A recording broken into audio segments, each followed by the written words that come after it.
திருமறை நேரம் Bible hour presented by the National Bible College. கிறிஸ்துவின் சபையார் உங்களை வாழ்த்துகிறார்கள். Welcome to satellite Bible classes. பரிசுத்த ஆண்டவர் இயேசு கிறிஸ்துவின் இனிய நாமத்திலே திருமறை நேர உறவுகளை வாழ்த்தி வான்வழி வேத வகுப்புக்கு அன்போடு கூட வரவேற்கிறேன். குடும்பம், ராஜ்யத்தின் குடும்பம். ராஜ்யத்தின் குடும்பமானது திருமண உடன்படிக்கை வழியாகத்தான் உருவாகிறது என்பதை நாம் பார்த்தோம். இன்றைக்கு ஒரு ராஜ்யத்தின் குடும்பமானது எந்த அஸ்திபாரத்தின் மேலே கட்டப்பட வேண்டும்? பொதுவாகவே உலகத்தின் கட்டுமானங்கள் எல்லாம் மிக உறுதியாக இருக்கிறது என்று சான்று பெறுமானால் அந்த கட்டடங்களோட அஸ்திபாரத்தின் உறுதியிலிருந்து தான் அது பேசப்படும். அந்த அஸ்திபார உறுதி இல்லாமல் மேலிருக்கிற கட்டடம் மிக உறுதியாக கட்டப்பட்டாலும் அது சீக்கிரத்தில் விழுந்துவிடும். ஆண்டவர் சொன்னார், கன்மலையின் மேல் அஸ்திபாரம் போட்டு உங்கள் வாழ்க்கையை கட்டுங்க. மணல் மேலே நீங்கள் மேலே இருக்கிற வீட்டு ரொம்ப அழகாக உறுதியாக கட்டினதா இருந்தாலும் கூட மணல் உங்கள் அஸ்திபாரமாக இருக்குமானால் வெள்ளத்திலே அடித்து செல்லப்படும், காற்றிலே இடிந்து விழும், புயலிலே தூக்கி எறியப்படும். அப்படியானால் இந்த குடும்பம் என்பது திருமண உடன்படிக்கையின் வழியாக வரும் பொழுதே தேவ வசனத்தின் அஸ்திபாரத்தில் அவைகள் கட்டப்பட வேண்டும். இன்னைக்கு அப்படின்னா வேற நோக்கத்திலெல்லாம் வேற அஸ்திபாரத்து மேலெல்லாம் திருமணங்கள் கட்டப்படுமா, குடும்பம் கட்டப்படுமா? ஆமாம், உலகத்தில் பார்த்தீங்கன்னா வாழ்க்கையில் வெற்றி பெறணும், நல்ல ஒரு திருமணம் தான் அதுக்கு வழி. வாழ்க்கையில் பண வசதி பெறணும், திருமணம் பண்ணால் வழி இருக்குது. பாரம்பரியத்தை காப்பாற்றணும் திருமணத்தின் வழியாக. வம்சமாக வரும் சொத்து பத்தை எல்லாம் காப்பாற்றணும், திருமண உடன்படிக்கை அவசியம். பேரும் புகழும் பெறணும், அப்படி ஒரு திருமண பந்தத்தை ஏற்படுத்தணும். அன்புக்காக, உலகத்திலே வாழும் பொழுது தேவையான உலக அன்புக்காக, ஈராஸ் என்று சொல்லுகிற கணவன் மனைவியின் அன்புக்காக திருமணங்கள் கட்டப்படுகிறது. அந்த அஸ்திவாரத்தின் மேலே, நோக்கத்தின் மேலே தங்கள் சரீர தேவைகளை மட்டுமே பூர்த்தி செய்யும் அந்த இன்பத்துக்காக திருமணங்கள் இன்றைக்கு மிக வேகமாக அவசரமாக நடந்து முடிகிறது. அஸ்திபாரம் தற்காலிகமான அஸ்திபாரம். அப்படியானால் நாம் இந்த மாதிரியான உலகத்தின் திருமணங்களை, உருவாகும் குடும்பங்களை கவனித்து பார்க்கும்போது தான் அவர்களுடைய நோக்கமானது இந்த அஸ்திபாரத்தின் மேலே சொன்ன மாதிரி பல அஸ்திவாரங்களின் மேலே அவர்கள் கட்டி கொண்டிருக்கிறாங்க. ஏன்னா உலகத்தில் அதுதான் அவங்களுக்கான முன்மாதிரி. ஆவிக்குரிய வேத வசனத்தின்படியான ஒரு அஸ்திபாரத்தின் மேலே அந்த திருமணம் உருவாகி குடும்பம் கட்டப்படுமானால் அது எப்படி இருக்கும்? அதனுடைய மையம் என்னவாக இருக்கும்? அன்பு அப்படின்றது எனக்கு தெரியுது.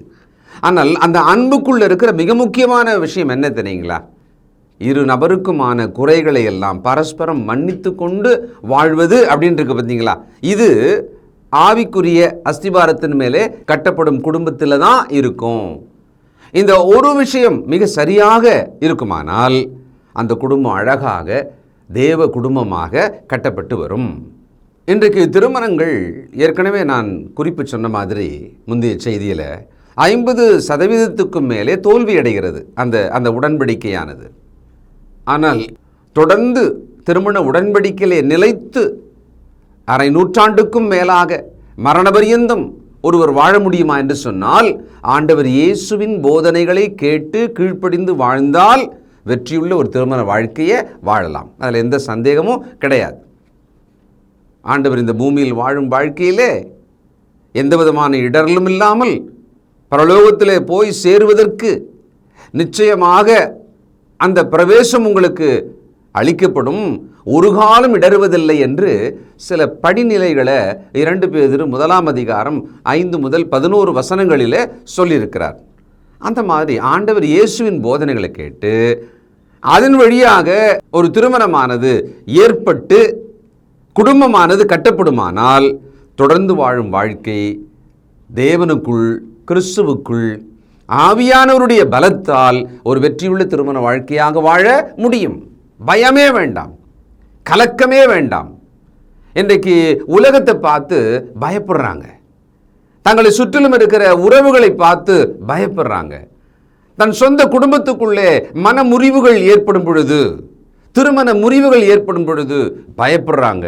வேணாப்பா, திருமணமே வேணாம், இந்த காலத்தில் கல்யாணம் பண்ணிக்கிட்டு ஒரு நல்ல குடும்ப வாழ்க்கையை நீண்ட காலத்துக்கு வாழவே முடியாது என்று இவர்களெல்லாம் ஒரு உறுதியாக தாங்கள் நம்புவதை இப்பெல்லாம் பேச ஆரம்பிச்சிட்டாங்க. இந்த தலைமுறை குறிப்பாக. பிரியமானவர்களே, நாம் தேவனுடைய பிள்ளைகளானால் நமக்கான முன்மாதிரியும் அஸ்திபாரமும் தேவனுடைய வசனங்கள் தான். இந்த அஸ்திபாரத்துக்கு என்னெல்லாம் அவசியம் தேவைகள் இருக்கிறது? முதலாவது, இயேசு கிறிஸ்துவுக்குள் இணைந்தவர்களாக இருக்க வேண்டும். They have to be in Christ. இதில் ஒரு சிக்கல் இருக்கு. என்னன்னா, பலவிதமான மார்க்க பிரிவினைகள் இருக்கு இல்லைங்களா? எல்லாருமே என்ன நினச்சிக்கிறாங்க, நாங்கள்லாம் ஆண்டவருக்குள்ளே தானே இருக்கிறோம், நாங்களாம் இயேசு கிறிஸ்துவுக்குள்ளே தானே இருக்கிறோம், சபை வேற, அதனால் என்ன அப்படின்னு நினைக்கிறாங்க. ஆனால் கிறிஸ்துவின் சபையாராக கிறிஸ்துவின் உபதேசத்தில் நிலைத்திருக்கும் நாம் அந்நிய நுகம் என்று சொன்னால் கிறிஸ்துவின் சபை அல்லாத எல்லாவற்றையுமே நாம் அப்படிதான் நினைக்க வேண்டி இருக்கிறது. காரணம், நமக்கு சொல்லப்பட்ட சத்தியம், புதிய உடன்படிக்கையில் இருக்கும் சத்தியம் அப்படிதான் இருக்கு. அதுக்கு எந்த விதமான காம்ப்ரமைஸும் நம்ம பண்ணவே முடியாது. அப்போ முதலாவது அஸ்திபாரத்தின் தேவை என்னவென்றால், இயேசு கிறிஸ்துவுக்குள் இருப்பவர்கள் நடுவிலே இந்த திருமண உடன்படிக்கை ஏற்படுத்தப்பட வேண்டும். இன்றைக்கு எல்லாரும் என்ன நினைக்கிறாங்கன்னா, ஆண் பெண் அவங்க பொருத்தமாக ஒரு திருமணத்துக்கு கிடைக்கிறதே ரொம்ப அரிது. அதனால் மற்ற எதையும் நம்ம பார்க்க வேண்டாம். மதம் வேறையாக இருந்தால் என்ன, சபை வேறையாக இருந்தால் என்ன, அவரவர்கள் நம்பிக்கை வேற இருந்தால் என்ன, விசுவாச அளவு வேற இருந்தால் என்ன, இந்த மாதிரி எந்த விதமான வித்தியாசமும் பிரச்சனையே கிடையாது. வித்தியாசங்களோடு தானே இருவர் வரவே முடியும். அதனால் சரீர வித்தியாசங்களை அவர்கள் ரொம்ப விட்டுடுற மாதிரியே ஆவிக்குரிய வித்தியாசத்தையும் இப்போ விட்டுறாங்க. கவனிக்கணும், இந்த தலைமுறை கிறிஸ்தவர்களாக நம் விசுவாசத்தை காத்து கொண்டு வாழ வேண்டுமானால் திருமணம் வரைக்கும் அது ஒரு பருவம். பெற்றோருடைய பாதுகாப்பு, சபையில் பரிசுத்தவான்களோட பாதுகாப்பில் வாழ்ந்துடலாம். ஆனால் திருமண உடன்படிக்கை என்று வந்துவிட்ட பிறகு வாழுகிற ஒரு வாழ்க்கை இருக்கு இல்லையா, பெற்றோரை விட்டும் சற்று தூரமாகவும் நமக்கான தலைமை மாறுகிறது, அந்த பெண்ணுக்கான ஒரு தலைமை மாறுகிறது. அந்த இடத்துல அந்த தலையாக வருகிற ஒருவர் கிறிஸ்துவுக்குள், இணையாக இணைந்த இவர் கிறிஸ்துவுக்குள் இருப்பாரானால் அது ஒரு பாதுகாப்பான திருமண குடும்ப வாழ்க்கையாக இருக்கும். இவர்களே வேறுபட்ட சபையும் விசுவாசமும் நம்பிக்கையும் ஏன் மதமும் இருந்தால், நீ உன் வழியில் போ, நான் என் வழியில் போகிறேன். எப்போ? ஞாயிற்றுக்கிழமை காலையிலைக்கு. அதுக்கப்புறமா எந்த பிரச்சனையும் கிடையாது.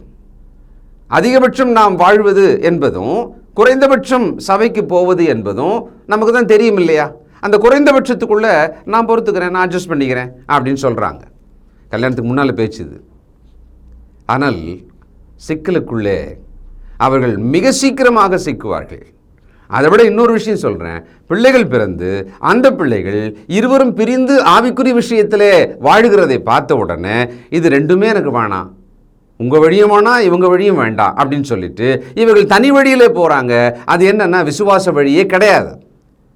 இது மேலை நாடுகளிலே ஏறக்குறைய 30-40 வருஷத்துக்கு முன்னால் தொடங்கியாச்சு.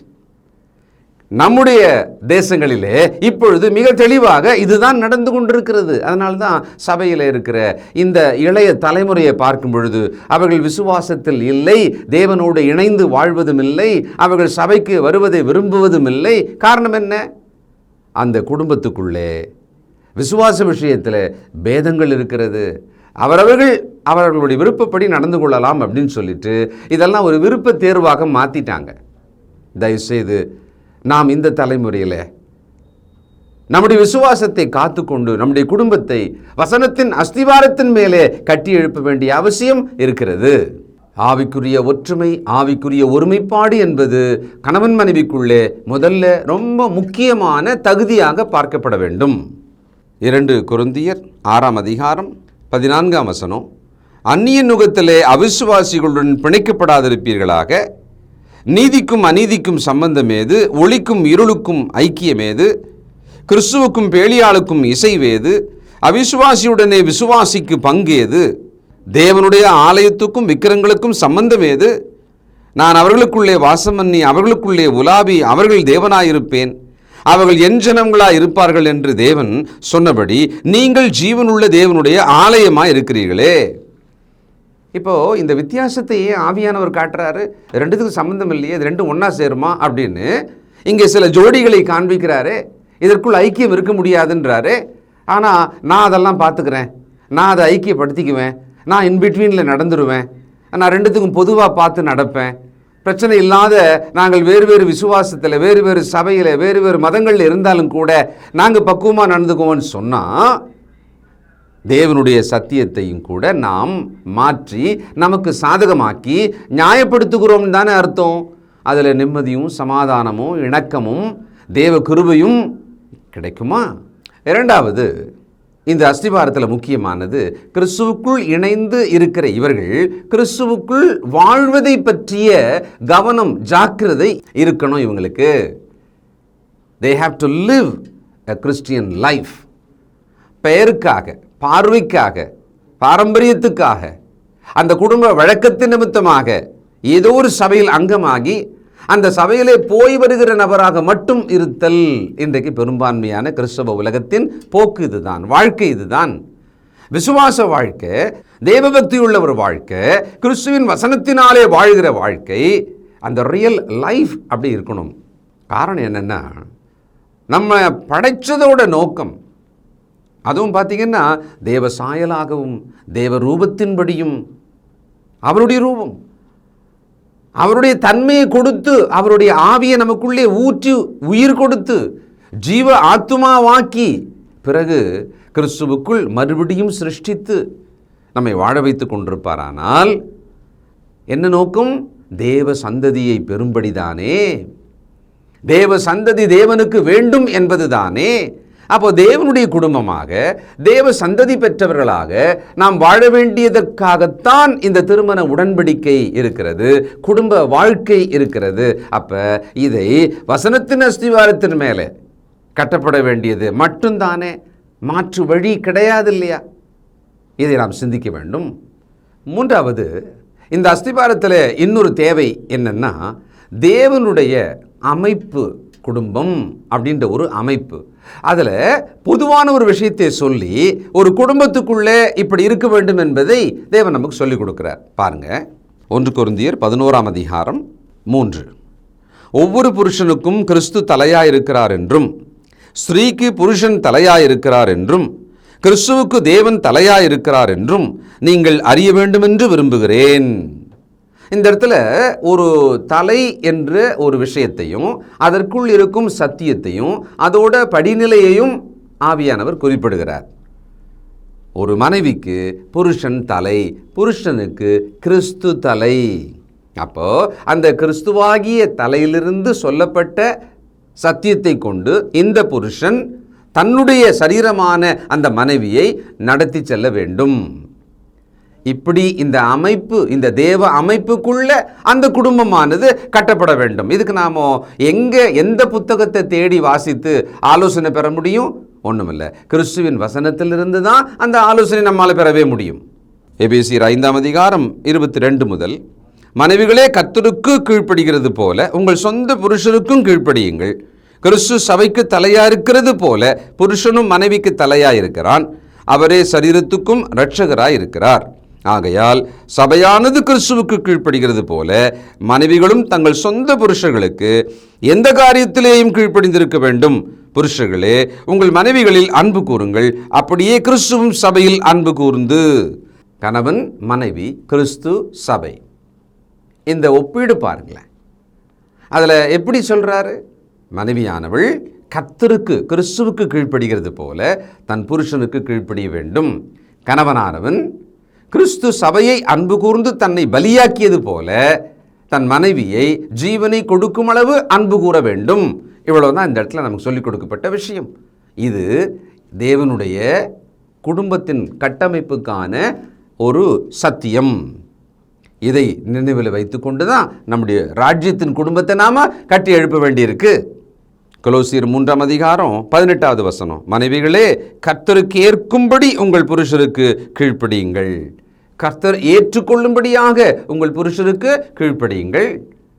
புருஷருக்கு எல்லாவற்றுக்கும் கீழ்ப்படிவேன்னு சொல்லிட்டு கர்த்தருக்கு கீழ்ப்படியாமல் போகிற ஒரு சூழ்நிலை வருமானால் அப்போ அந்த மனைவி கவனிக்கணும் இல்லையா? அவர்கள் இந்த வசனத்தின் அறிவுள்ளவர்களாக, இது கர்த்தருக்கு பிரியமில்லையே.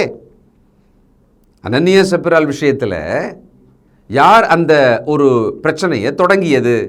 கணவனாக இருந்தால் மனைவியானவள் திருவசனத்தின்படி நாம் இப்படி செய்யக்கூடாதே சொல்லியிருக்கலாம். மனைவியாக இருந்தால் திருவசனத்தின்படி நாம் இப்படி பதுக்கி வைக்கக்கூடாதே, மறைக்கக்கூடாதே, மாய்மாலம் பண்ணக்கூடாதே சொல்லியிருக்கலாம். இருவரும் சேர்ந்து அவர்கள் கேட்ட அந்த சத்தியத்தின்படி நடவாமல் பரிசுத்த ஆவிக்கு விரோதமாக பொய்யாக நடக்க முடிவு செய்து விட்டார்கள். வசனத்தின் அஸ்திபாரத்தில் அந்த குடும்பம் கட்டப்படலை, தொடர்ந்து கட்டப்படலை. அவர்கள் தங்கள் சொந்த ஆசை இச்சையை மேலே வச்சுட்டாங்க, அந்த திருவசனத்துக்கு கீழ்ப்படிவதை தள்ளி வச்சுட்டாங்க. இன்றைக்கு கிறிஸ்தவ குடும்பங்களுக்குள்ளே இது நீண்ட காலமாக நடந்து கொண்டிருக்கிற பிரச்சனை. அதனாலே விளைவு அந்த குடும்பத்துக்குள்ளே இன்றைக்கு வந்திருக்கிறது. 1 பேதுரு 3:1 வசனம், அந்தபடி மனைவிகளே உங்கள் சொந்த புருஷர்களுக்கு கீழ்ப்படிந்திருங்கள். அப்பொழுது அவர்களில் யாராவது திருவசனத்திற்கு கீழ்ப்படியாதவர்களாய் இருந்தால் பயபக்தியோடு கூடிய உங்கள் கற்புள்ள நடக்கையை அவர்கள் பார்த்து, பாருங்க, அந்த தலையாகிய புருஷனுக்கு சரீரமான அந்த மனைவியானவள் கீழ்ப்படிந்து நடக்க வேண்டும் என்பதற்குள்ளே இதுதான் வசனத்தின் அஸ்திவாரத்தில் நடக்கிற ஒரு குடும்பம். அந்த கீழ்ப்படிதல், அவர்களோட பயபக்தியுள்ள நடக்கை திருவசனத்துக்கு கீழ்ப்படியாத ஒரு புருஷனையும் மாற்றிவிடும், மனந்திரும்பிவிடும் என்று சொல்றார்னா, இந்த அமைப்புக்குள்ள தான் அந்த ராஜ்யத்தின் குடும்பமானது கட்டப்பட வேண்டும். அப்படிதான் நாம கட்டப்பட்டு வருகிறோமா? இந்த ஜாக்கிரதை நமக்கு இருக்கிறதா? இந்த அறிவு தெளிவோடு நாம் நடக்கிறோமா? சிந்தித்து பாருங்க. இன்றைய தலைமுறை என்ன சொல்லுது? நீண்ட காலமாகவே சொல்ல ஆரம்பிச்சிட்டாங்க, ஆணும் பெண்ணும் சமம். நாங்கள் செய்யாத வேலை என்ன? நாங்கள் சந்திரமண்டலத்துக்கு போகிறோம், கோள்களுக்குள்ளே உங்களைப் போல நுழைந்து வருகிறோம், கடலின் ஆழங்களுக்கு செல்லுகிறோம், கடலின் ஆழங்களுக்கு செல்லுகிறோம், எரிமலையின் மேலே பறக்கிறோம். ஒரு ஆண் செய்யும் எல்லா வேலைகளையும் நாங்கள் செய்கிறோமே, அசாத்தியமாக காரியங்களை கூட நாங்கள் செய்கிறோமே. அப்படியானால் குடும்பம் அப்படின்னு வரும்பொழுது அதுக்குள்ள இந்த உலகத்தில் எது நீதி நியாயமோ, எது பரவலாக ஏற்றுக்கொள்ளப்படுகிறதோ அப்படித்தான் நம்ம நடக்கணுன்றாங்க. அங்கே தேவ வசனங்களின் அஸ்திவாரத்தை தூரமாக தள்ளி வைத்துவிட்டு இவர்கள் உலக அஸ்திவாரத்தின் மேலே கட்டப்படுகிறார்கள். அது சீக்கிரம் முறிந்து விழுந்து விடுகிறது. தேவனுடைய குடும்ப அமைப்புக்குள்ளே இருக்கிற மிக முக்கியமான இன்னொரு விஷயம், 2ஆம் பாகம், முக்கியமான பாகம் எதுன்னு தெரியுங்களா? அது கணவன் மனைவி முதல்ல பார்த்தோம். இப்போ பெற்றோர் பிள்ளைகள். பிள்ளைகளே உங்கள் பெற்றாருக்கு கர்த்தருக்குள் கீழ்ப்படியுங்கள், இது நியாயம். உனக்கு நன்மை உண்டாயிருப்பதற்கும் பூமியிலே உன் வாழ்நாள் நீடித்திருப்பதற்கும் உன் தகப்பனையும் உன் தாயையும் கனம் பண்ணுவாயாக என்பதே வாக்குத்தத்தமுள்ள முதலாம் கற்பனையாக இருக்கிறது. பெற்றோருக்கு பிள்ளைகள் கீழ்ப்படிய வேண்டும். இதுதான் தேவ குடும்பத்தோட அமைப்பு. இந்த அமைப்புக்குள்ளே தங்களை ஒப்பு கொடுத்தவர்களாகத்தான் ராஜ்யத்தின் குடும்பத்திலே பெற்றார் இருக்க வேண்டும், பிள்ளைகள் இருக்க வேண்டும். இதெல்லாம் அஸ்திபாரம். இந்த அஸ்திவாரத்தின் மேலே நம்முடைய குடும்பம் கட்டப்படுகிறதா? கட்டப்பட வேண்டும். அடுத்ததாக இந்த அஸ்திவாரத்தில் முக்கியமானது சபை கூடி வருதல், சபையின் ஐக்கியம், சபையாக தேவனை தொழுது கொள்ளுதல். சர்ச் அப்படின்றது வெரி இம்பார்ட்டண்டாக இருக்கணும், ரொம்ப முக்கியமானதாக இருக்கணும் அந்த குடும்பத்துக்கு. சபையோடு இசைந்து வாழ்கிற வாழ்க்கையை வாழணும். முதல் நூற்றாண்டு சபையை பார்த்தீங்கன்னா அனுதினமும் வீடுகள் தோறும் அவர்கள் ஐக்கியப்பட்டு கர்த்தருடைய வசனங்களை கருத்தாக பகுத்து தியானித்து நற்குணசாலிகளாக அவர்கள் வளர்ந்தார்கள். அப்படி தான் இருந்தாங்க அன்னைக்கு. ஆனால் இன்றைக்கு அப்படி அல்ல. இந்த சபை கூடி வருதல் என்பது நமக்கான ஒரு கன்வீனியன்ட் ஆப்ஷனில் அதை வச்சுட்டோம். வசதியாக வாய்ப்பு இருந்தால் நம்ம போயிட்டு வந்துடுவோம். வேலை நிமித்தமாக புதன்கிழமையில் போக முடியல, வெள்ளிக்கிழமை சாயங்காலம் கூட்டங்களுக்கு போக முடியல, ஞாயிற்றுக்கிழமை அதுவும் எய்தர் மார்னிங் ஆர் ஈவினிங், அவ்வளோதான். ஏதாவது ஒன்றுத்துக்கு வேணால் நம்ம வரலாம்ப்பா, வாழ்க்கையில் ரொம்ப பிஸியாக இருக்கும், குடும்பத்துக்காக தான் உழைக்கிறோம், குடும்பத்தில் பிள்ளைகளுக்காகத்தான் ஓடி ஓடி உழைக்கிறோம், பிழைக்கிறோம். இப்போ விட்டுட்டோம்னா அப்புறம் என்ன பண்ண முடியும்? இப்படி தான் நாம் மனநிலையை நியாயப்படுத்தி வச்சுக்கிட்டு ஓடிக்கிட்டே இருக்கோம். இதற்குள்ளே இருக்கிற முக்கியமான விஷயங்கள், தேவனுடைய ராஜ்யமாகிய சபைக்காக நாம் கொடுக்கும் முன்னுரிமை, ப்ரிஃபரன்ஸ் என்ன? ஆண்டவர் சொன்னாரே மத்திய 6:33, முதலாவது தேவனுடைய ராஜ்யத்தையும் அவருடைய நீதியும் தேடுங்கள். இப்போ ஒரு சபை கூடி வருவதற்காக சபை காரியங்களுக்கான நேரம் கொடுக்கப்பட வேண்டும். நம்முடைய சேவைகள், சர்வீஸ், பயன்பாடாக நாம் என்ன செய்யலாம் அப்படின்ற அந்த சர்வீஸ் அது கொடுக்கப்பட வேண்டும். நம் கையின் பிரயாசமாகிய பணம் அது அந்த ஊழியங்களுக்காக, சபையோட வளர்ச்சிக்காக, திட்டங்களுக்காக, ராஜ்யத்தின் விரிவாக்கத்துக்காக கொடுக்கப்பட வேண்டும். இது எல்லாமே கமிட்டடாக செய்கிற ஒரு கிறிஸ்தவ குடும்பமாக இருந்து அந்த குடும்பம் இந்த அஸ்திபாரங்களின் மேலே கட்டப்பட வேண்டும். எபிரேயர் 10:24-25. மேலும் அன்புக்கும் நற்கிரியைகளுக்கும் நாம் ஏவப்படும்படி ஒருவரையொருவர் கவனித்து சபை கூடி வருதலை சிலர் விட்டுவிடுகிறது போல நாமும் விட்டுவிடாமல் ஒருவருக்கொருவர் புத்தி சொல்ல கடவோம். நாளானது சமீபித்து வருகிறது, எவ்வளவாய் பார்க்கிறீர்களோ அவ்வளவாய் புத்தி சொல்ல வேண்டும். சபை கூடி வருதலை, சபையோடு இணைந்து வாழ்வதை, சபையிலே நம்முடைய சேவையை கொடுப்பதில் தவறாமல் இணைந்து இசைந்து வளர வேண்டும். அன்புக்கும் நற்கிரியைகளுக்கும் ஏவப்படணும். இது ரெண்டை வச்சு தான் நியாய தீர்ப்பு. இது ரெண்டில் நாம் எப்படி நடந்துக்கிட்டோன்றதை வச்சு தான் நியாய தீர்ப்பு. அப்படி தானே? சரி, அடுத்ததாக வீடு, நம்முடைய குடும்பம் இருக்குது பார்த்தீங்களா, அந்த வீடு இருக்குது பார்த்தீங்களா, அதை ஒரு சிறிய அளவுக்கான ஒரு சபையாக நாம் வைத்திருக்க வேண்டும். என்ன அர்த்தம் பிரதர் அப்படின்னு கேட்கலாம். குடும்பத் தலைவன் அந்த சபையிலே போதிக்கிறவராக, கர்த்தருடைய வார்த்தையை எடுத்து போதிக்கிறவராக வளர்ச்சி அடைய வேண்டும். மனைவி பிள்ளைங்களை உட்கார வச்சு அவர்களுக்கு ஒரு சில நிமிடங்கள், இப்போ குடும்ப ஜெபம் பண்ணுறோமா இல்லையா, பண்ணணும். அதில் கர்த்தருடைய வார்த்தையை எடுத்து என்ன பண்ணணும்? இந்த வசனம் இப்படி இருக்குது, இந்த வசனம் எனக்கு இப்படி புரியுது, இதை நீங்கள் இப்படி பாருங்கள் அப்படின்னு சொல்லிட்டு பேச ஆரம்பிக்கணும். திருவசனங்களை கொண்டு தன் குடும்பத்தை போதித்து நடத்துதல் என்பது ஒவ்வொரு கிறிஸ்தவ குடும்ப தலைவனுக்கும் அவசியம். சம்பாரித்து பணத்தை கொண்டு வந்து அந்த குடும்பத்துக்கு கொடுத்து அதை சரீர பிரகாரமாக போஷிக்கணும். இது தெரியும், இதில் தவறு ஒரும் உண்டு. ஆவிக்குரிய பிரகாரமாக தன்னை வளர்த்து கொண்டு கர்த்தருடைய வார்த்தையினாலே தன் குடும்பத்தை போதித்து நடத்துகிறவனாக அந்த புருஷன் இருக்க வேண்டும். இது ஆவிக்குரிய தேவை. அடுத்தது, இந்த அஸ்திபாரத்தில் முக்கியமான இன்னொன்று, ஆவிக்குரிய இலக்குகளை ஒவ்வொருவரும் நியமித்து கொண்டு, ஸ்பிரிச்சுவல் கோல்ஸ், அதன்படி அந்த குடும்பமானது முன்னேறணும். அடுத்த கட்டம் முன்னேறணும். இப்போ உதாரணத்துக்கு, அந்த குடும்பத்தில் வளரும் பிள்ளைகளுக்கு நீ தேவனுக்கு பயன்படணும், ஊழியம் செய்யணும், நீ ஒரு நாள் தேவனுக்கு மகிமையாக கர்த்தருடைய வார்த்தையை போதிக்கிறவனாக வளரணும். பெண் பிள்ளைகள் நீங்கள் சண்டே கிளாஸ் டீச்சர் ஆகணும், சிறு பிள்ளைகளுக்கான வசனங்களை போதிப்பவர்களாகணும், பெண்கள் மத்தியிலே கர்த்தருடைய வார்த்தையை பேசுபவர்களாகணும், சபையின் வேலைகள் இருக்கு இல்லையா, அதிலெல்லாம் நீங்கள் பங்கு பெறணும். சின்ன பிள்ளைங்களா இருக்கும்போது பரவாயில்ல, நீங்கள் கற்றுக்கிட்டீங்க, இப்போ வாலிப பிள்ளைகள் ஆகிறீங்க. அப்போது ஆவிக்குரிய பிரகாரமாக அந்த குடும்பமானது அந்த சபையில், அந்த சபையின் வளர்ச்சிக்கு ஏற்றாற் போல தங்களையும் இலக்குகளை வைத்து வளர்த்து கொண்டு போகணும். இதெல்லாம் ராஜ்யத்தின் குடும்பமானது வசனத்தின் அஸ்திபாரத்தின் மேலே கட்டப்படுமானால் இந்த தேவைகள் எல்லாம் அந்த குடும்பத்துக்கு இருக்கிறது. இப்படி அவர்கள் அதை பூர்த்தி செய்து கொண்டிருக்க வேண்டும். 1 பேதுரு 3:7 பாருங்கள். அதில் ஒரு முக்கியமான விஷயத்தை தான் நம்ம படிக்க போகிறோம். அந்தபடி புருஷர்களே, மனைவியானவள் பலவீனமான பாண்டமாக இருக்கிறபடியால் உங்கள் ஜெபங்களுக்கு தடைவராதபடிக்கு நீங்கள் விவேகத்தோடு அவர்களுடனே வாழ்ந்து உங்களுடனே கூட அவர்களும் நித்திய ஜீவனாகிய கிருபையை சுதந்திரித்துக் கொள்ளவர்கள் ஆனபடியினால் அவர்களுக்கு செய்ய வேண்டிய கனத்தை செய்யுங்கள். என்ன முக்கியமான பாயிண்ட்டு? எதுக்கு நம்ம இதை படித்தோம்னா, புருஷன் மனைவி அவர்களுடைய ஜெபம் எல்லாமே இருக்கிறது. ஆனால் நோக்கம் என்ன?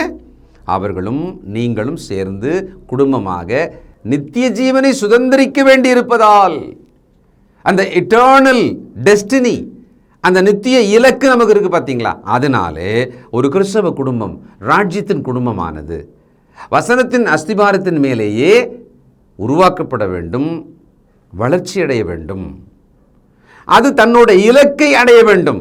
தேவன் நாம் எல்லாரும் சேர்ந்து அவரோடு வந்து வாழ வேண்டும் என்பதுதானே இலக்கு. அப்போ அதை அடைவதற்கு ஏற்றார் போல அந்த குடும்பம் வளரணும்னு சொன்னால் தேவ வசனத்தின் அடிப்படையில் இருந்தால் மட்டும்தான் வளர முடியும். உங்கள் குடும்பம் எந்த அஸ்திபாரத்தின் மேல் இருக்கிறது என்று உடனடியாக பாருங்கள். எப்படி இந்த குடும்பமானது கட்டப்படுகிறது என்பதை அவசரமாக பாருங்கள். இதை நாம் நிச்சயமாக கவனிச்சாகணும். இந்த தலைமுறையில் நாம் வாழும் இந்த உலகத்துக்கு நடுவில், பலவிதமான போட்டி பொறாமைகளுக்கு நடுவில், வேகமாக ஓட வேண்டிய நிர்பந்தத்துக்கு நடுவில், பொறுப்புகளும் சுமைகளும் அதிக பாரங்களும் சுமந்து போக வேண்டிய காலத்தில் நாம் இருக்கிறபடியால் ஆவிக்குரியதை தள்ளிவிடுவது மிக சுலபம். சரீரத்துக்குரியதன் மேலே கவனம் வைத்து ஓடுவது மிக அதிகம். அதனால இந்த வார்த்தைகளை கேட்டதினாலாவது நாம் கொஞ்சம் நிதானமாக நின்று கவனித்து வழிகளிலே நின்று பூர்வ பாதைகள் எவைகள் என்று பார்த்து அதிலே நடக்கும்படியாக நம்மை மீண்டும் புதுப்பித்து கொள்ள வேண்டும். ஜெபம் செய்வோம். பரலோகத்திலே வாசமாக இருக்கிற நல்ல பிதாவே, பரிசுத்தர் பரிசுத்தர் பரிசுத்தரே, உம்முடைய வேதத்தின் ஞானம் எங்கள் வாழ்வின் எல்லா பகுதிகளுக்கும் மிக சரியாக, மிக பொருத்தமாக, துல்லியமாக பேசப்படுகிறதப்பா. இந்த குடும்பம் வசனத்தின் அஸ்திபாரத்தின் மேலே கட்டப்பட வேண்டும் என்பதை எங்களுக்கு நினைப்பூட்டியதற்காக ஸ்தோத்திரம். நாங்கள் அப்படிதான் நடக்கிறோம் என்று சொல்லி ஒரு பக்கம் புரண்டு போகிறோம், இன்னொரு பக்கம் இந்த நினைவு ஜாக்கிரதை இல்லாமலேயே உலகத்தின் அஸ்திபாரங்களை எல்லாம் இழுத்து கொண்டு அதன் மேலே நாங்கள் கட்டி கொண்டிருக்கிறோம். எங்களை மன்னியின் தகப்பனே, உமக்கு பிரியமாக உம்மோடு வந்து சேர்ந்து வாழும்படியான அந்த நித்திய வாழ்வை தவறாமல் அடையத்தக்கதாக நாங்கள் ராஜ்யத்தின் குடும்பத்தை கட்டி எழுப்ப எங்களுக்கு உதவி செய்யும். பலன் தாரும், என்னுடைய பலவீனங்களை நீக்கும் ஞானம் தாரும், விவேகம் தாரும், விசுவாசத்தோடு எங்களுக்கு தைரியத்தை தாரும். எங்களை தாழ்த்துகிறோம். கேட்டபடி மக்கள் ஒவ்வொருவரையும் ஆசீர்வதிப்பீராக. இயேசு கிறிஸ்துவின் பரிசுத்த நாமத்தில் துதித்து ஜெபிக்கிறோம் பிதாவே, ஆமென். தொடர்பு கொள்ள வேண்டிய முகவரி: திருமறை நேரம், 58 சர்ச் தெரு, குமரன் நகர், சென்னை 6,82,000. செல்போன் 9385500882. கர்த்தாவே, தேவர்களில் உமக்குப்பானவர் யார்? வானத்திலும் பூமியிலும் உமக்குப்பானவர் யார்?